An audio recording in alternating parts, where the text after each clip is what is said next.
जो इशू है ये बहुत बर्निंग इशू मैं इसको कह सकता हूँ, क्योंकि जिस प्रकार से आप जानते हैं कि कोरोना महामारी आज पूरे विश्व में जिस तरीके से फैली हुई है और भारतवर्ष भी लगातार उसके साथ लड़ने का लगातार प्रयास कर रहा है।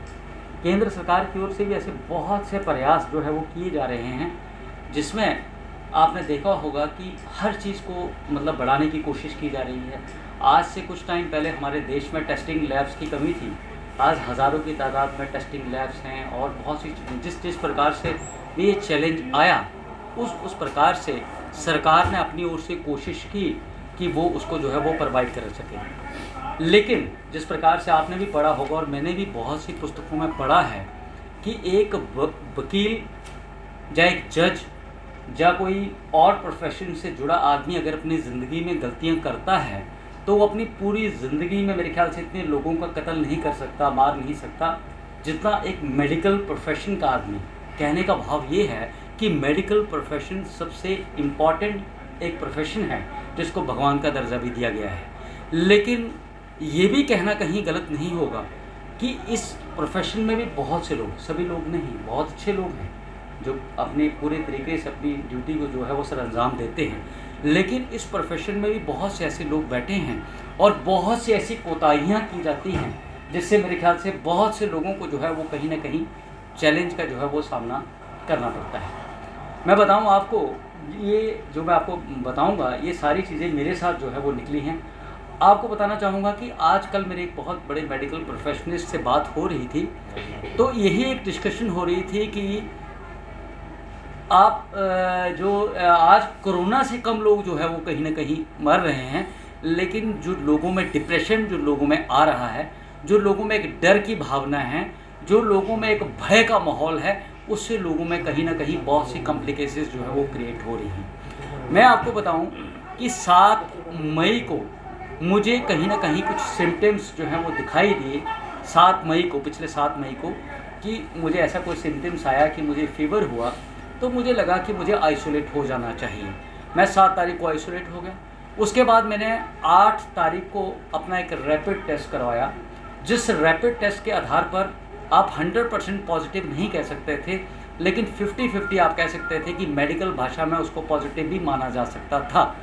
तो एक मैंने अच्छा शहरी, जिम्मेवार शहरी होने के नाते अपने आप को मैंने आइसोलेट जो था वो उसी दिन कर लिया। उसके बाद जो इसका प्रोटोकॉल है, जो इसकी दवाइयाँ हैं, मैंने वो लेना शुरू की और 10 तारीख तक मैं बिल्कुल नॉर्मल हो गया। और सबसे बड़ी बात है कि इस सरकार की ओर से मैं शुक्रगुजार हूँ केंद्र सरकार का कि जिसने वैक्सीनेशन जो है वो शुरू करवाई थी और उस वैक्सीनेशन के चलते बहुत से लोगों को जो है वो कहीं ना कहीं राहत भी मिली। मेरी पहली वैक्सीनेशन 5 फरवरी को हुई थी और दूसरा मेरा वैक्सीनेशन का टीका जो था वो 9 मार्च को हो गया था और शायद उसी के चलते मुझे कोई ऐसी समस्या नहीं आई। अब मैं बता रहा था आपको कि मैंने 10 तारीख तक मैं बिल्कुल ठीक हो गया, लेकिन उसके बाद मैंने सोचा कि क्योंकि मैं ज़िम्मेवार व्यक्ति हूँ और मुझे लोगों में जाना है, तो मैंने 13 मई को मैंने एक RT-PCR टेस्ट GMC कठुआ में करवाया। उस टेस्ट की रिपोर्ट आती है 15 तारीख को और उसमें मुझे पॉजिटिव दिया जाता है। वो मानने योग्य बात थी और मैंने भी उस बात को इसलिए स्वीकार कर लिया क्योंकि मेरे 10-12 दिन नहीं हुए थे, तो हो सकता है कि वो रिपोर्ट, हालांकि उसमें मुझे कोई प्रॉब्लम नहीं थी, कोई कॉम्प्लिकेशन नहीं थी, बट मैंने उस रिपोर्ट को मानते हुए फिर से आइसोलेशन में ही रहने का फैसला किया।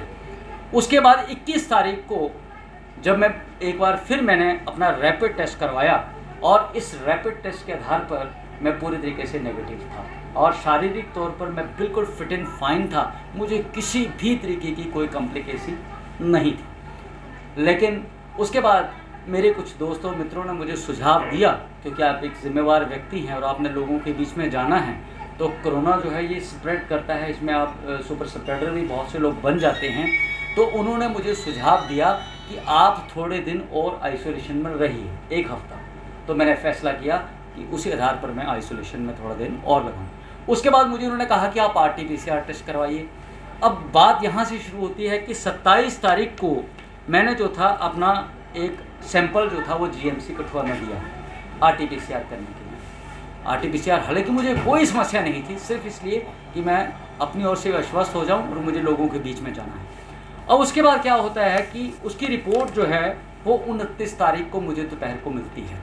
सबसे बड़ी बात है कि जब मेरा पहला पॉजिटिव आया तो उसके बाद मुझे उसी समय रिपोर्ट का मैसेज करने से पहले मुझे मुख्य चिकित्सा अधिकारी सीएमओ दफ्तर से फ़ोन आता है कि आप पॉजिटिव हैं, आप आइसोलेट रहें।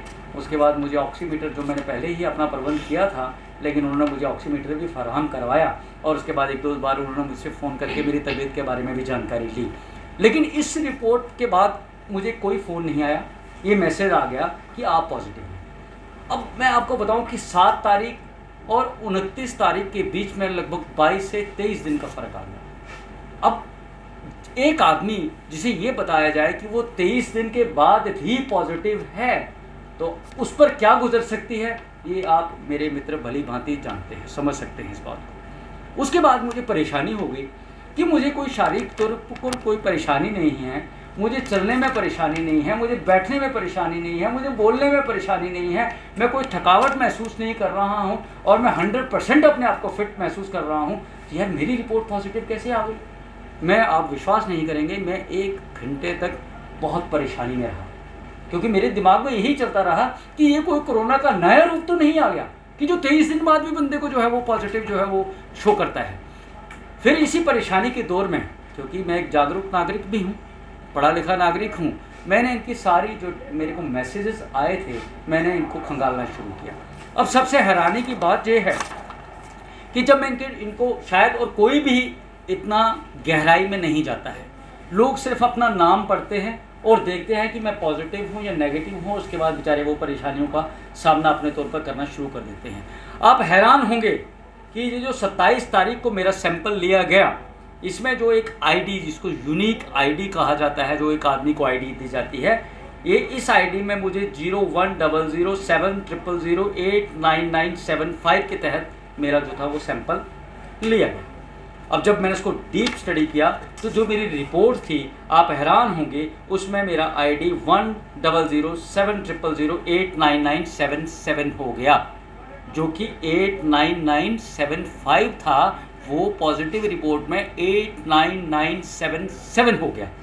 कहने का मतलब ये है कि ये रिपोर्ट किसी और की थी और इस रिपोर्ट के तहत मुझे पॉजिटिव जो था बना दिया गया। अब अगर मैं नेगेटिव था तो मेरे बजाय किसको नेगेटिव दिया गया? जो पॉजिटिव था वो सुपर स्प्रेडर भी हो सकता है और वो मेरे ख्याल से बहुत सी जिंदगियों पर कहीं ना कहीं भारी पड़ सकता है।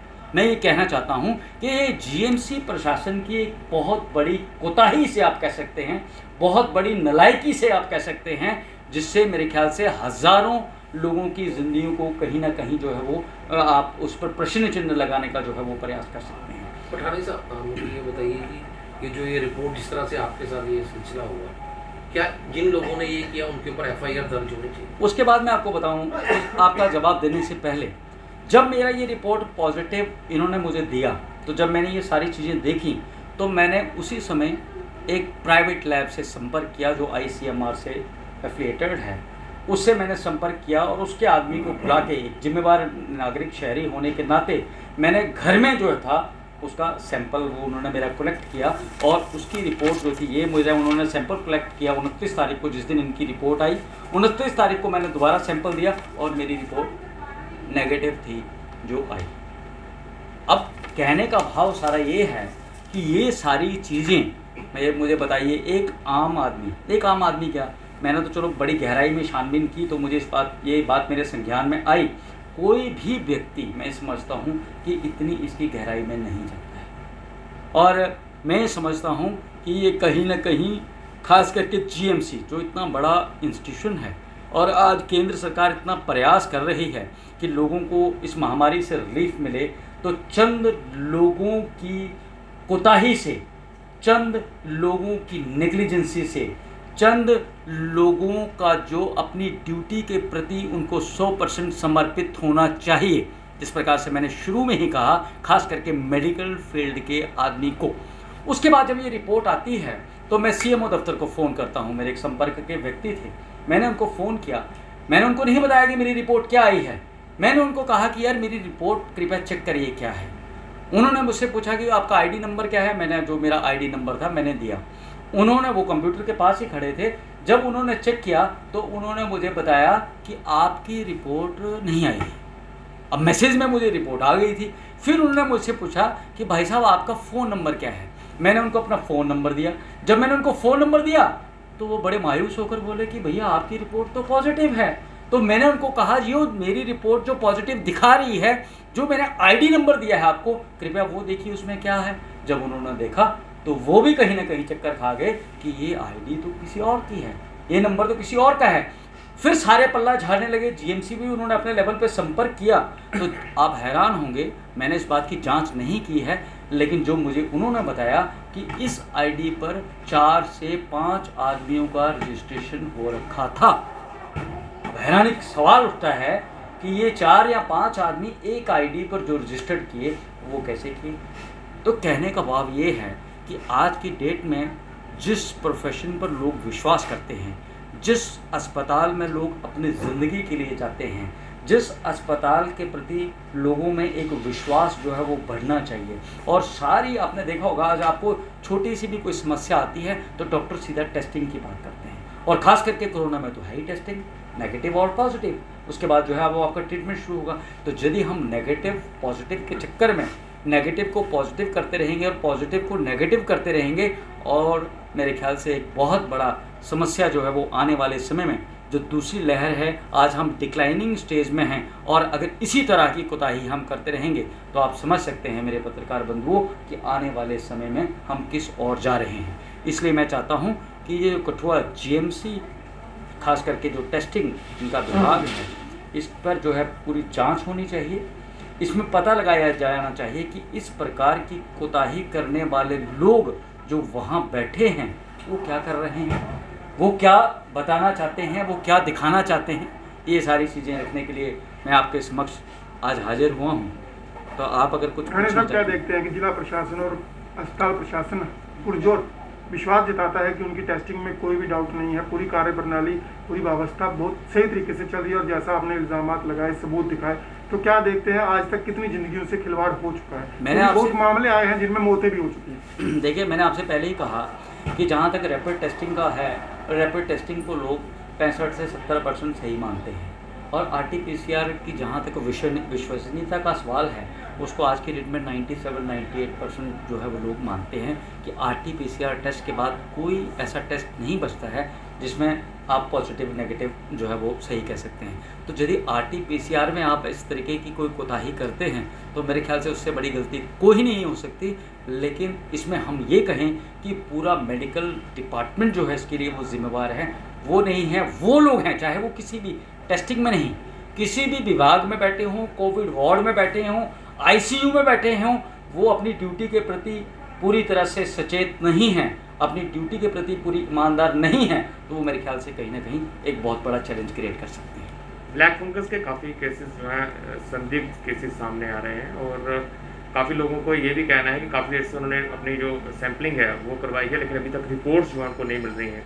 आप भी भली भांति जानते हैं कि किस प्रकार से यहाँ पर GMC कठुआ में जो ब्लैक फंगस है उसको लेकर जो टेस्टिंग हो रही है। देखिए, आपकी बात बिल्कुल दुरुस्त है, और मैं जिस प्रकार से मैं भी पिछले 4-5 दिन से लगातार समाचार पत्रों के माध्यम से मेरे पढ़ने में आ रहा है, मेरे संज्ञान में आ रहा है, और ब्लैक फंगस के जो संदिग्ध केस थे, मेरे ख्याल से यहाँ हमारे कठुआ में ही 3 या 4 लोगों की जो है वो डेथ भी हो चुकी है। लेकिन हैरानी की बात ये है कि एक ब्लैक फंगस जिसे महामारी घोषित किया जा चुका है, इतने दिनों बाद भी, उन डेथ्स के बाद भी आज तक उनकी रिपोर्ट्स जो है वो वेटिंग हैं, वेटेड हैं, उनकी रिपोर्ट्स नहीं आई हैं कि उनकी डेथ किस वजह से हुई है।